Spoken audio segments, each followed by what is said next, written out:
So interesting. Yeah. I'm going to go through some of these questions that people have for you. So we're going to start to jump around a little bit according to the questions. This is a simple question. The question is, the journal, was it on paper or was it online? The journal was written on paper. The version I saw was scans of that. Okay. As I say, there was an Indian police version that had that wasn't quite accurate. It was, John's handwriting wasn't always intelligible, so I went back to the original to perfectly decipher his words. And what was your closest point of contact with the tribe who killed him? Next question. Yeah, that's the question I get asked more than anything else. So did you go to the island? No, I didn't go to the island where the tribe kills every foreigner. No. I think I saw it on the horizon. It's really quite close to Port Blair. And once you see how close it is, it took, John left the main island to get to North Sentinel Island. It only took, I think, 2.5 hours in a little fishing boat. Once you see that proximity, you realize how endangered this tribe really is. They're on a tiny island. It's 5 miles by 4 miles, and it is 3 hours sail from a city of 150,000 people in an archipelago that's been earmarked as kind of the new Thai islands. So how long they get to last like that, I would say not, their future looks dim, really. The other question about the tribe is linguistic. Their language, is it descended from an African language? I am not aware of that. I mean, nobody knows their language. We know some words from languages of neighboring tribes. But as far as I know, their isolation has been so lengthy that it's unique to those islands. Their DNA is what traces them back to Africa, and as some of the migrants that first left Africa, but the language, I think, is sufficiently evolved that it's unique. Interesting. I'm just looking at the question. So also, you're being asked whether John Allin Choir was trying to, Chau, I don't know why I keep mispronouncing Chau, was trying to replicate the challenges his father faced in the Cultural Revolution, and then at first in America. Interesting question. This gets into his father's background, which we haven't really gotten into yet. Right. I mean, so John's father, yes, was born in communist China, was a musician, and then when Mao was in charge, was sent to work on a collective farm. His father wangled him away to Hong Kong, where he was for 2 years. Then he found his way to California, learned English from the radio, went to ORU, Oral Roberts University, studied medicine, became a doctor. I mean, it's an amazing immigrant success story. But was John doing the same? I don't think so. I mean, for a number of reasons. One, as I say, he'd broken with his father. Two, Patrick converted to Christianity, but it was always a pragmatic decision. He went to ORU, which was a Christian university. So in some ways, it was kind of the price of admission. But he never really took it into his heart. And in fact, since John's death, Patrick has completely reverted to Confucianism. John was very pragmatic in his approach, but he was totally idealistic in his aims. And that was the big difference between them. Patrick was, as I say, the practical immigrant. John was the idealistic straight arrow. Got it. I know Patricia wants to ask you something from the OPC, so I think she's gonna hop in. Alex, could you talk a little bit about projects you're working on now, the challenges of the life of a freelancer, and you were one of the recipients of one of our freelance grants, and how that is helping you? Yeah, sure. I mean, I think like a lot of freelancers, when the coronavirus hit, you know, income just collapsed. Even for work that I'd done and filed, had been printed, people turned around and said, well, we can't pay. You know, I was suddenly $20,000 down. I am in the middle of researching 2 or 3 other stories. I'm attempting to work on another book. I'm working on a screenplay, but these are all really long-term projects. And when you're living that kind of life, you know, cash flow becomes really quite an issue. And if there's one interruption to sort of regular payment or payment that you're counting on, it's a crisis. It's you know, suddenly your life is unsustainable. You know, I've got 3 daughters out there waiting for supper. You know, how am I going to put food on the table? So the OPC money was just a complete lifeline. If I haven't said thank you, actually, I'm not, because this is the first time we've actually seen each other face to face. Absolute lifeline.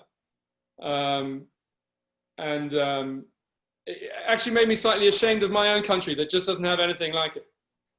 And so, yeah, thank you. But it basically, it went towards, just sustaining a career that otherwise I was, you know, looking at having to give up, basically. Wonderful. And so I think that's it. Oh, no, that's not it. We have another question that came in now. I don't know if you can also see the questions, Alex, or you want me to read this to you. Well, I guess I will, so the audience can see. It just says that the piece includes a lot of self-reflection on your role as a journalist on a parallel path with John, and on the pitfalls of this kind of reporting. How did reporting this piece change the way you approach your work, and in particular, reporting on Indigenous communities? I mean, I guess over the years, losing my certainty about my profession has been a sort of slow process. And I've funneled a lot of the doubts about it into this piece, I think. Mm-hmm. But I also, you know, the way that John had been pilloried around the world, the more I read of that stuff, and it got to extraordinary proportions. You know, there were 4,000 reviews of the Andaman Islands online, all jokes, talking about lovely islands, but, you know, people kept firing arrows at me, or, you know, my own leg was a little raw, or whatever. I mean, the level of cruelty and was unbelievable. And I just, having spoken to Patrick, and I communicated with his brother, although he never sort of went on the record, you could feel this family's pain and how magnified that was by the way that John was treated after his death, by people who didn't know him and didn't bother to understand him and didn't even bother to even work out where the Andaman Islands were. I mean, but the level of sort of malevolence and hatred it made me adamant that I was going to get my facts right. It made me really careful. I spent months reporting this story, but I think we spent 2 or 3 months on the fact check, just making sure. I really felt the weight of responsibility on this one. And I still carry that. I've carried that on, actually, you know. How about when it comes to reporting on Indigenous communities? Has it changed your thinking about that? Well, I mean, you kind of wrote about that directly in the piece, but I yeah. didn't know if you wanted to add anything beyond that. No, Or I mean, has I'm it made you pretty, maybe look at the works of others differently, or I don't know. I guess,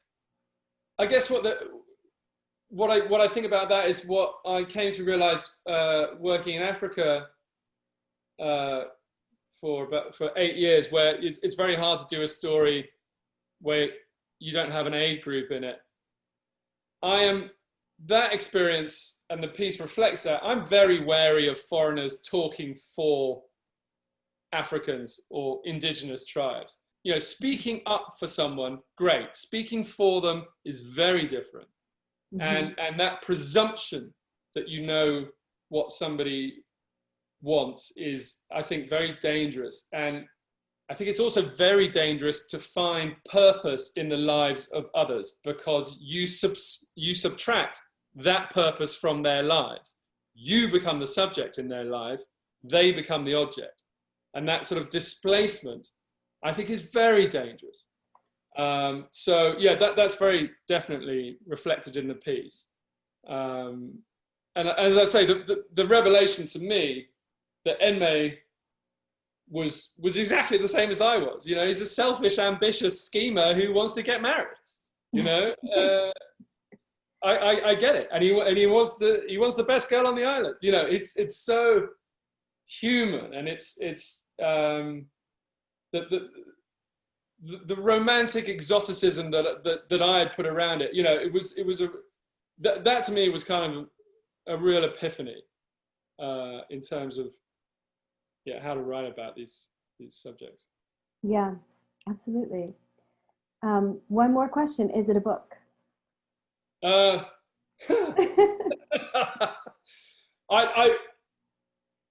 don't know is the answer. There is a book being written by somebody else.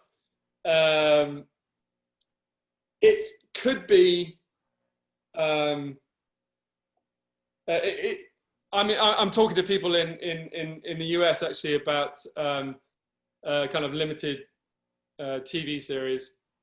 I think there is more to say about this. There is, but I sometimes wonder about. I had 10,000 words. I was really pleased with how they turned out. I don't want to do something that's just padding. And I wonder where the other 60,000 words would come from. Mm-hmm. You know, maybe I should just knuckle down to it, and you know, but and maybe I'm just too pleased with my own work. But I was really pleased with how the story kind of worked out. It felt like something that I'd been struggling to write for decades, and I kind of finally got there. It's a fantastic story, and if anyone has not read it, I really can't recommend it highly enough. It's just, there's so much inside of that story. I feel like it's really rare to find a piece that has that many different themes and ideas and characters and even media, because it kind of intersperses the journals, and somehow it's all coherent and it all sort of plays together in the end into one sort of very, very illuminating piece of work. And I think that, I hope people read it. It's just a great piece of work. And thank you so much for speaking with us. I really enjoyed talking to you. I hope that everyone enjoyed hearing you. I'm sure they did. And thank you to you, and thanks to Patricia and the OPC.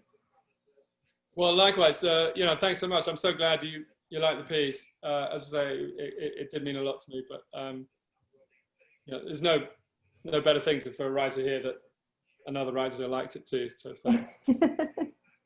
I know.